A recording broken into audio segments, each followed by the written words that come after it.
Hi, I'm Generalization and in this video, I'm going to be talking about reinforcement learning and how it compares to supervised fine-tuning. So RL, SFT are all parts of multiple stages of training modern large language models like Gemini 3, GPT-5, Claude. These are all like amazing models that are trained via a combination of large-scale internet scale pre-training followed by like more targeted training techniques like supervised fine-tuning, reinforcement learning. And these are all complementary, but so often there is like, a question I get asked is when should you use RL versus, when you should just use supervised fine tuning? And the answer to this question sometimes appear just purely empirical, just like, try out whatever works.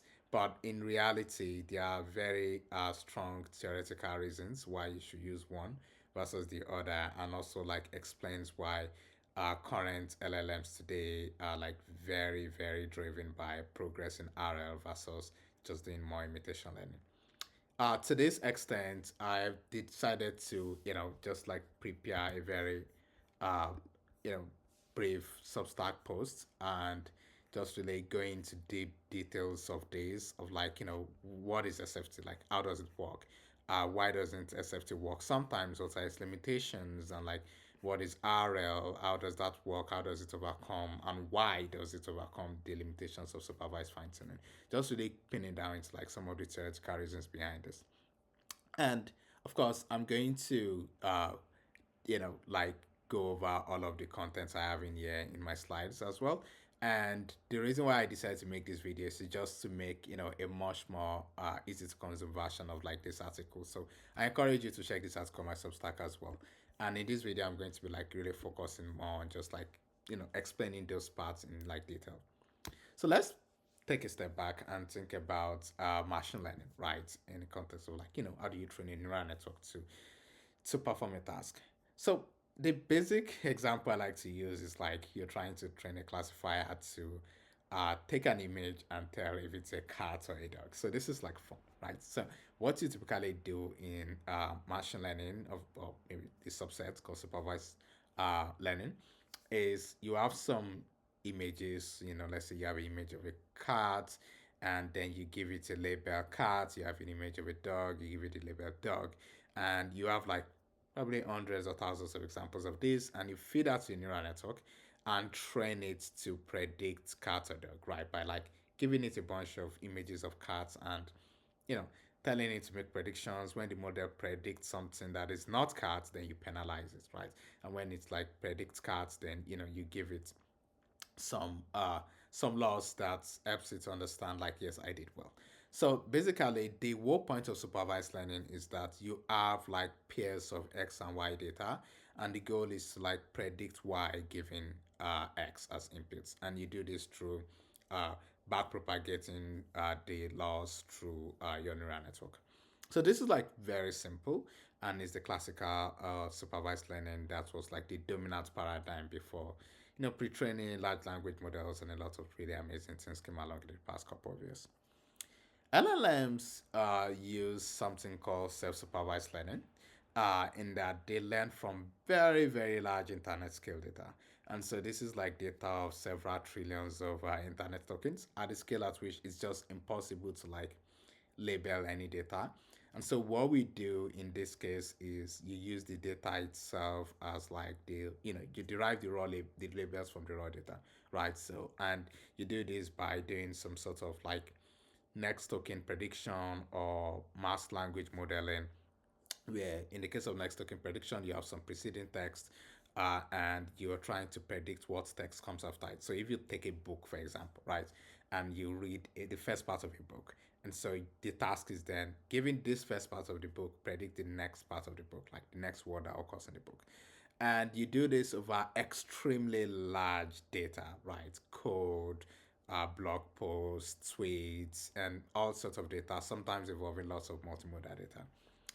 So when you do this using like a transformer of like a GPT, in the case of like next token prediction, you get what we call a pre-trained LLM, right? Which is like this ultra large, sometimes tens of billions of tokens, sometimes trillions of parameters. I meant trained on like trillions of tokens, right? And your model learns like internal representations of various concepts. It learns some like reasoning, and it learns like a lot of knowledge. It basically just like like compresses the entire knowledge of the internet into its weights, right? And this is how pre-training works, and it's pretty magical. And it's like the backbone of every modern LLM we have today. And once you have your pre-trained model, it's good, right? You could do some tricks like like using context learning, few short examples to like make your pre-trained model actually perform task. But in reality, to be able to like use your model to like chat, like ask it questions, get answers, tell it to follow instructions, you need some sort of supervised stage. This is where supervised fine tuning comes, and often called like SFT. And supervised fine tuning is like the point at which you post train your LLM on a set of questions and predefined answers. So you could take a bunch of questions like "How are you?" and write an answer "I'm fine" as what the answer should be, or like format this data in this JSON in this way in JSON, and you write like what the answer should be. Sometimes these answers are generated by other LLMs. So you could, for example, use a much more stronger LLM to generate answers to questions, and then use a smaller LLM to like learn that, right? So, but the key is that you have some questions and some gold answers, and you're trying to then use this to supervise, a pre-trained LLM. And the key parts of supervised functioning is that it enables LLMs follow instructions, answer questions and answers. Like much of the knowledge of the LLM is being learned through pre-training. And what you want to do is to be able to like query that knowledge, right? Or whatever reasoning patterns it's learned, you want to be able to query it. And supervised fine tuning helps you to unlock that capability. So let's look at this slide, right? We have like questions like what is the capital of France, and the answer is like Paris. Write a haiku about rain, and you have some like haiku like written up and translate hello to Spanish, and you have like hola as like the answer, right? So you pre-curate this ahead of time, and this is your SFT data set, which is just a bunch of questions and answers. And what you then do is you feed this data into the LLM training process, and the LLM, training process basically just takes your pre-trained LLM and then does next token prediction on this space, where the context is the question, and you are trying to predict the sequence of answers, right? And you use just standard cross entropy loss, which is just the standard classification loss on like each single token that's predicted.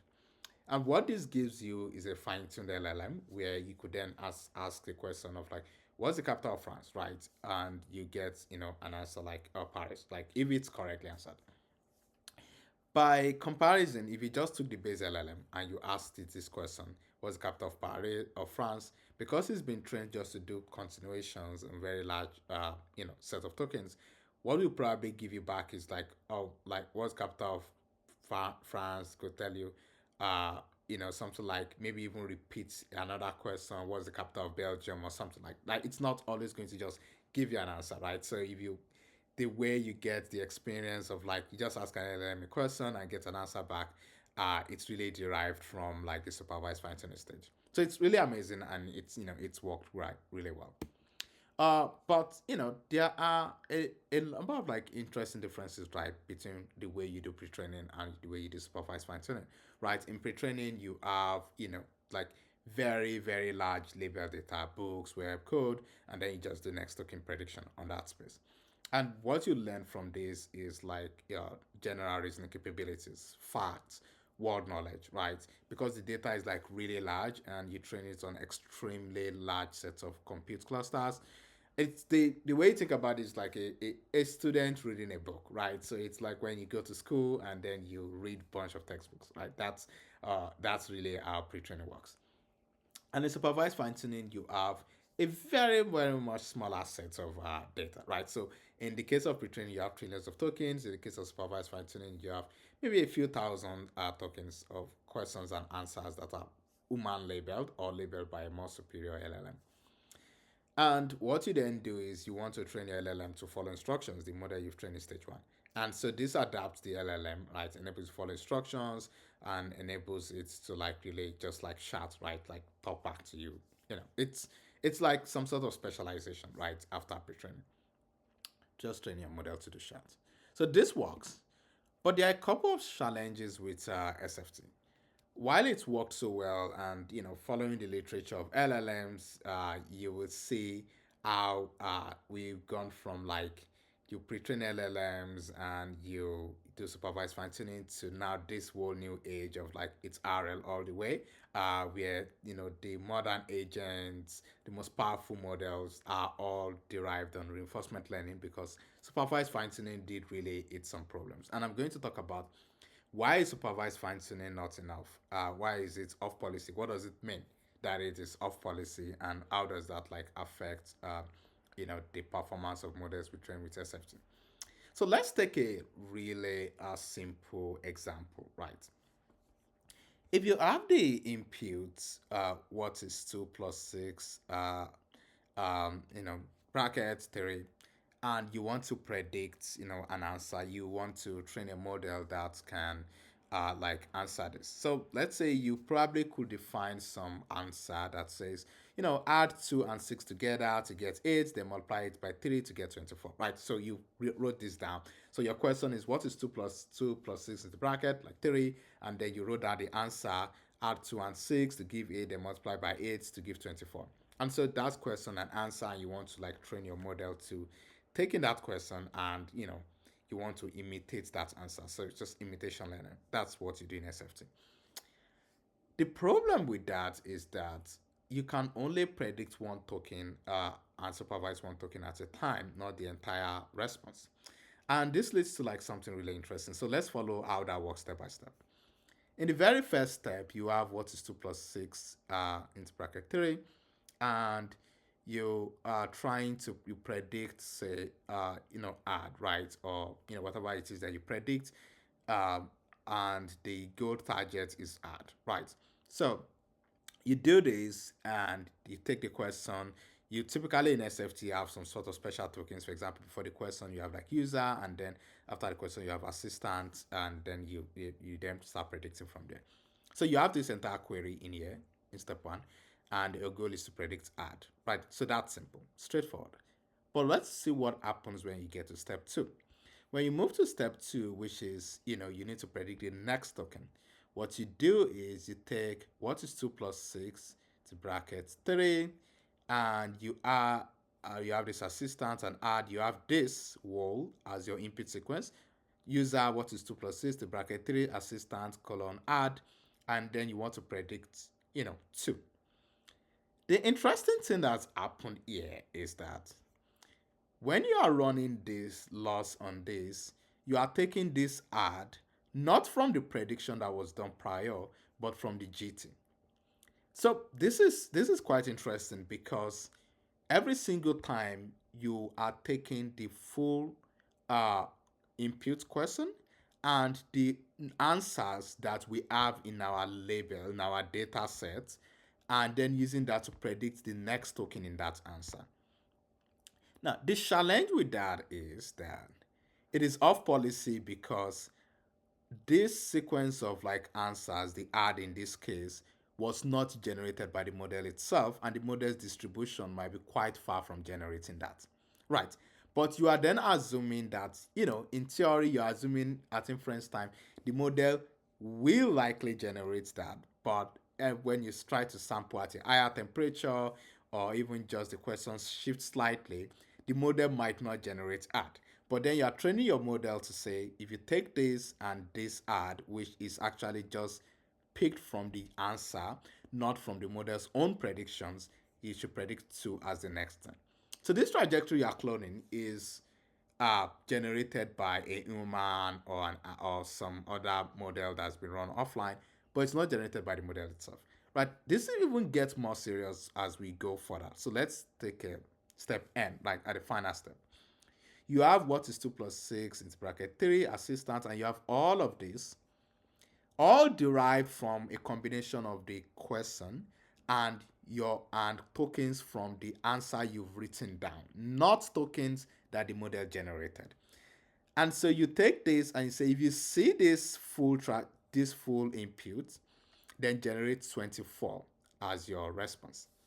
The problem here again is that This entire sequence of tokens is basically filled in from the answer, not from the model's own predictions. Because and that causes us a problem that we are completely, this entire sequence from year to year can be completely off policy with respect to the current distribution that the model would have predicted. And if you look at how that divergence like affects inference, right? If you take let's say at inference time, you then do what is 2 plus into bracket 3. Uh, you know, the model generates, maybe you're sampling at a higher temperature and the model generates if. Even if you're not sampling at a higher temperature, LLMs are non-deterministic. So you could maybe generate if as a beginning. At this point, the distribution is already shifted. And you might actually not predict this final answer as a result, right? Because you've only cloned this trajectory of add 2 and 6 to give A, then multiply it by 3 and give it 24. And since while cloning it, you did that based on the ground truth answer itself, is what you use rather than response from the model itself. So we are not, for example, while the model at step 1 in cloning this gave us add, or whatever it is that it gave us here, we are not using that in our training. We only use that to predict this token. By the time we get to this step, we forgot that happened. Same thing by the time we get to this point, which is the final step, we do not put into consideration the actual tokens that the model generated for the previous tokens, for the previous context in order to arrive here. We simply just replace that with like actual labels, GT labels from the answer that we've already predefined before the training. And the more your response gets longer, the worse this problem gets. And there's like a big divergence between your model's own distribution and the distribution you are assuming when you are training the next, like, 30th token. So just like that diverges greatly because you're just optimizing on gold tokens. So this is basically what we mean when we say SFT is off policy. At the very early stage, it's not much of a big problem. At the very first token it predicts, it's pretty much on policy. But the more the tokens get longer, the more we run into this problem of like every single time we make a prediction, we are making that prediction based on GT answers we've predefined, like rather than based on what the model actually generates. And this is like the big problem because as when we get to inference time, there is going to be, this is going to diverge massively often, and especially if we are doing much more complex, solving much more complex problems, and there's going to just be that error that we propagate. And there is just like a lot of generalization issues that occurs as a result of this. Because the model is like off policy and is just like trying to clone trajectories, rather than actually like learning to optimize its full sequence output sequence. The model is like just followed to, trained to like follow the goal trajectory at system. So you have an input, the model at the next token is forced to the gold continuation, and then you predict you predict the next input, but at which point you don't actually use those predictions. The model is just kept getting forced at each step to the gold continuation. So as the sequence length grows, it naturally just diverges from the actual distribution of the model's output.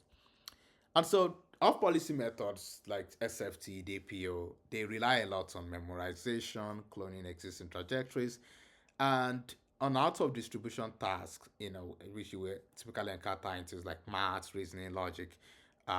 You will often run into like problems where if you do eval with data that is similar enough to the kind of data you used in training, then you probably get good results. But as soon as you start to like get into domains where you start to come across questions that are not exactly as similar to the ones you trained on, then it starts to like struggle, right? Like it can't generalize really well. In theory, if you have very, very massive amounts of SFT data, like maybe several billions, maybe trillions of tokens, right? You will probably be fine because the model would have encountered so many trajectories that, it wouldn't really matter much that it's as off policy, and it will have really like, have so much more diverse trajectories to train on, which will like improve the generalization. So that is like, one thing that to keep in mind is that as your data becomes extremely large, the off policiness of SFT might become less of a problem, but it also just means that it's less data efficient. And if we look at RL instead, RL is like the solution to this because in RL we do the opposite of like cloning, right?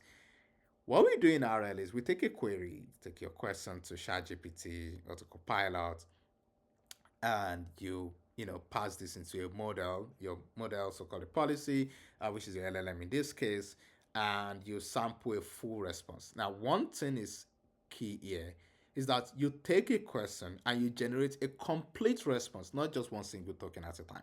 You generate the full response. So if you say, "How are you?" you actually will generate, "I'm doing fine. How are you too?" Right? Completely. And then when you do that, you pass that entire output to some reward functions, which is going to like grade your answer. Is this answer good or bad by some sort of rubric?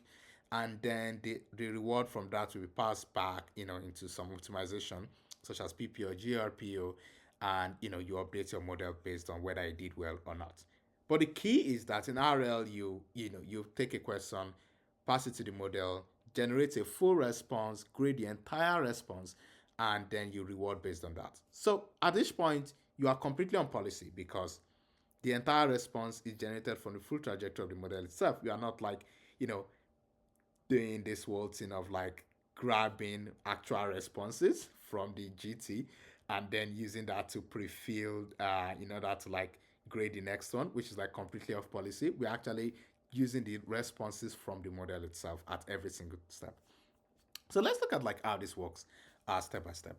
So unlike SFT that like clones trajectories, RL is optimizing the entire trajectory generated by the model, right? So let's say you have a question, what is 2 plus 6 times 3? The LLM will generate some response. Let's imagine like we have two different responses here. We have to solve this, simply add 2 and 6 to give it, and then multiply by 8 by 3 to give 24. So this is correct. We could also have another response from the model, right? So if you ask the model, especially if you are sampling at your eye temperature, you ask it the same question multiple times, it will give you like different answers sometimes. If the model is really good, then it will always give you a correct answer no matter how much the answer varies. It could construct them in different ways, but then they should all be correct. But in the case of like when you're just training an LLM, this will always be the case. Some will be correct, some won't be correct. So you take the good answer, pass it to the reward function. It checks if the final answer is indeed 24, and you get a positive reward if you are correct. And you pass this into like your PPO or GRPO to like do policy gradient updates. So if your answer is wrong, you pass that to your reward. It checks, oh no, you're wrong, and then you update your model to like not do this again. So it's really interesting because RL really grades you on the correctness of your, full answer, right? So the model is actually like learning to like generate token by token sequence of tokens that's going to lead to a full answer. Not like let me compare this to SFT. In this case of SFT, what we are basically doing here is if our model, we are saying if our model asks this question and by chance has generated this set of answers, R2 and 6 to give A, then multiply it by 3 successfully already, then we are going to penalize it to like generate 24. And if it doesn't generate 24, but we are assuming, making a grand assumption that if it has already generated this in the first place. So at every single step, we assume that the model, has already generated, would have generated this, which is a grand assumption we are making. And of course, in reality, so often it won't hold true. So which is why it's off policy, because rather than actually using answers from the model, predictions from the model, we are simply using a if, it generated this previous set of tokens in its answer, then the next token in that answer space should be this.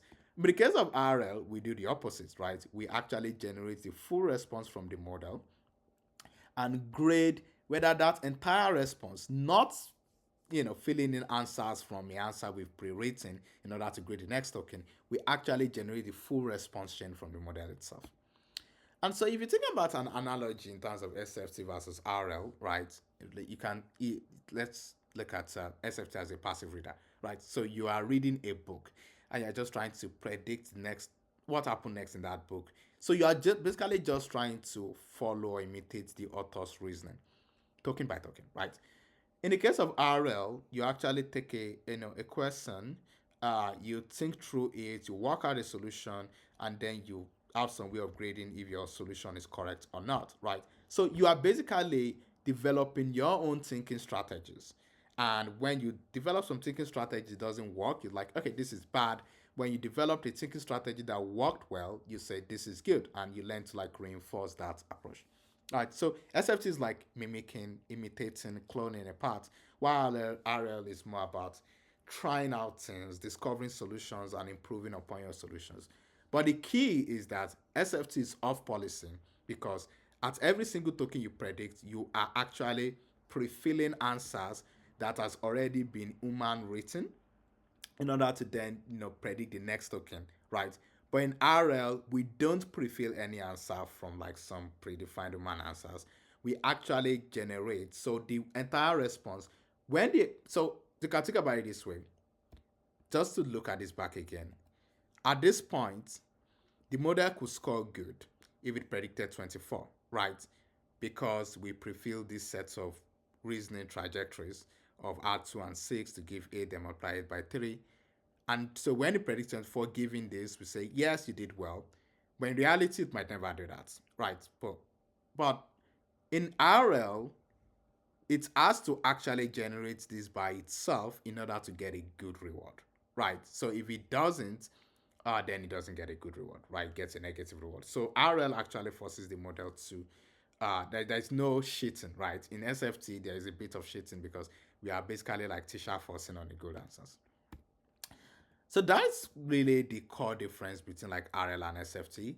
And one of it is like off policy, pre-filling answers. The other is like on policy, actually using the response generated by the model's distribution. And every single time the model gets something correctly, we know it will do that during inference as well because it's actually sampled the entire trajectory that led to the answer by itself, not, shitting by like taking some answer from like, some sequence of the answer before the next token and then like predicting that.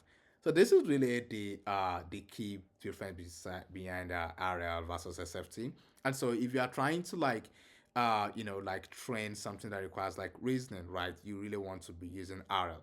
And even just generally, if you are like you are constrained by data samples, for the most use cases, if you can get RL to work, it just works a lot better. And the only scenarios in which like maybe SFT can like work just fine without RL is maybe you're trying to predict just a single class label, right? And in those cases, you are just generating one single token, so you don't really run into these off policy on policy problems. But even in those scenarios, if you're trying to do reasoning or if you need to even generate some tokens before that label, then you quickly run into this problem. So yeah, this is like something that I thought like is really interesting. A question I do get sometimes of like what's SFT, what's RL, what's the difference between them, when should you use them, and like I thought to put this together. And like you could read more on this as well in my Substack article, and feel free to like leave your comments on this video. Remember to subscribe. I'm going to be releasing a couple of like more videos, especially following up on my RL fundamental series, which the next video on that is coming soon. But until then, thanks a lot for listening today, and see you in the next video.